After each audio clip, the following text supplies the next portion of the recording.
I have a question for you guys. Which camera are you using right now, and what is your opinion on it? Let me know in the comments. Number 5. Panasonic Lumix FZ80. Best budget option.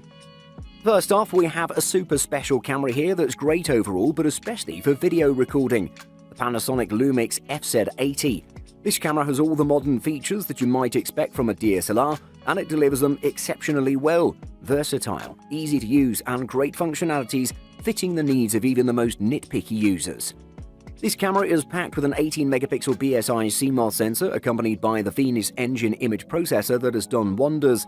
It has an ISO range that spans from 80 to 6400, and it has a 49-point autofocus performance with a contrast detect sensor.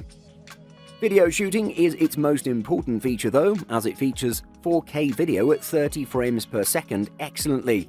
On top of that, it can shoot 10 FPS in RAW without a problem with a fast autofocus.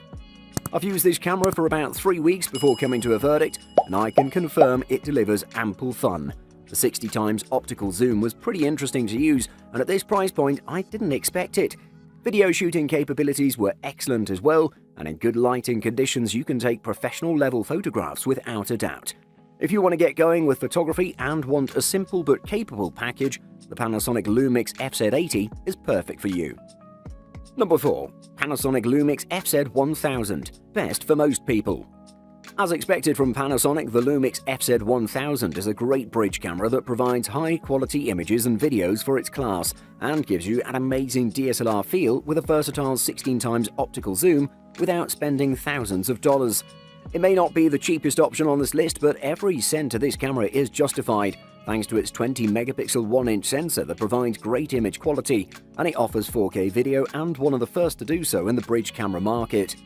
The major selling point of the Panasonic Lumix FZ1000 is the 20-megapixel sensor, which is 1 inch in size, meaning it's larger than most bridge cameras that sport 1/2.3-inch sensors. The camera has a vari-angle screen that's 3 inches in size and has a resolution of 921K dot, although it's not touchscreen. The electronic viewfinder, however, is remarkable. The Panasonic Lumix FZ1000 is very fast, faster than its predecessor, which was considered amazingly fast. It has a 49-point contrast detect system, which utilizes the defocus DFD technology. The images shot with this camera are amazing, and you'll be pleased with the results, even at higher ISO settings. With its reliable autofocus, great sensor, and 4K shooting, to name a few, this camera provides amazing value for its price. Number 3. Nikon Coolpix P950. Best mid-range option. Moving on, we have the Nikon P950. Let's just call it a compact all-in-one, which may well be the only camera you'll need thanks to a whopping 83x optical zoom with dual optical vibration reduction built into a focal length equivalent to 24 to 2000mm in 35mm film terms. As well as a respectable f2.8 maximum aperture, the camera boasts the ability to shoot 4K video, plus supports the capture of RAW files, making it an option for the enthusiast who wants a big lens backup camera, as well as the family user looking to tick all the boxes. The Super Zoom class is pretty small and refreshingly easy to navigate. Very simply, the more you pay, the more zoom you get, and the more likely it is that you'll get nice extras like OLED viewfinders, customizable controls, and superior video. The P950 also houses a 2.36 million dot electronic viewfinder. A viewfinder is almost a necessity with this much zoom, since supporting the camera with your face keeps it much steadier than holding it at arm's length to use the LCD screen. Point-and-shoot cameras tend to have shorter lifespans before becoming outdated, and the 16-megapixel sensor may outdate the P950 faster, but the camera launched at the start of 2020, so it should offer a few years of use. The zoom on the Nikon P950 is basically telescopic, making the camera ideal for photographing subjects that are typically far away, like birds, wildlife, or the moon. Number 2. Sony CyberShot RX10 IV. Best all-round. Coming up, we have a high-end option that renders the best bridge camera option, but is pretty expensive and not feasible for everyone out there. It's the Sony CyberShot RX10 IV. This one has a perfect sensor, a great optical zoom range, and it's packed with enough features that'll impress even some DSLR users. Fast and packed with tons of performance, the Sony CyberShot RX10 IV can do it all. This small beast is based on a 20.1 megapixel Exmor RS 1-inch sensor that utilizes a stacked architecture.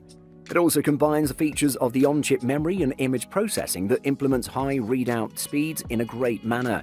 I should state that the electronic shutter is super silent even at higher speeds and eliminates distortion from rolling shutter artifacts. I should note that this camera rocks a 315-point autofocus system that covers a large area of the frame with its high-density AF tracking developed by the manufacturer itself. I've tested this autofocus system in various instances with still and moving subjects. It just converted to real-life performance. I have to state that one of the major selling points of the Sony Cybershot RX10 IV is its continuous AF that works well for moving subjects and in videos as well. If you want details, color, and the best image quality coupled with speed, you should invest in this one without a doubt. Number 1. Nikon Coolpix P1000. Best overall. On top of the list, we have the Nikon Coolpix P1000, which is the definite best in this category. I think that with this camera, you'll get some super pleasant shots without much messing around. It has a superb lens that has a focal range that'll impress everyone. It has 4K resolution video and RAW support, which its predecessor didn't support. This is a pretty hefty machine though, with a polycarbonate build that weighs about 1,415 grams with the memory card and battery installed in it. It's not the best camera to take on your trips, but if you're serious about photography, it is a super solid choice. I have to say that the convenience and controls of the camera are pretty good despite it being large and heavy. The Contrast Detect autofocus system worked wonders on top of settings packed in it. It also has the face detect and target finding features. The manual focus mode is also perfect for enthusiast photographers. This beast shoots amazing photographs with its large enough sensor, 16 megapixels, and its 4K video that presents pleasant results in different circumstances. Vibration reduction on its lens also makes the whole package much more feasible. A true beast in its category. Buying guide. Image quality. There's nothing more important in a camera than image quality, and it's the same in bridge cameras as well. When you decide to buy such a beast, you should check out the sensor of the camera, as it's the most important factor that'll affect the image quality. The larger the sensor, the better the image, since it'll be able to capture more detail overall. However, in bridge cameras you won't spot super large sensors, but still, you should check out the sensor size and resolution it provides. Lens. The lens is the second most important thing, especially with bridge cameras, since you won't be able to change it, unlike a DSLR or a mirrorless system. For that reason, you should check out the quality of the lens and the zoom range. You'll see a lot of specifications regarding this, including focal range, optical zoom, and digital zoom. The most important thing here is the focal range, which should correspond with what you want to photograph, and the optical zoom range, and here you'll see some super impressive options that'll leave you astounded. Video recording. Although compact cameras are mainly used to take photos, most compact cameras these days also feature video support. So if you're comparing cameras and there doesn't seem to be much between them, take a look at the video support, which might be a way to tell them apart. As a rule of thumb, cheaper cameras shoot in lower resolutions. 720p is usually the lowest resolution available, followed by 1080p, and finally the most modern compact cameras offer high resolution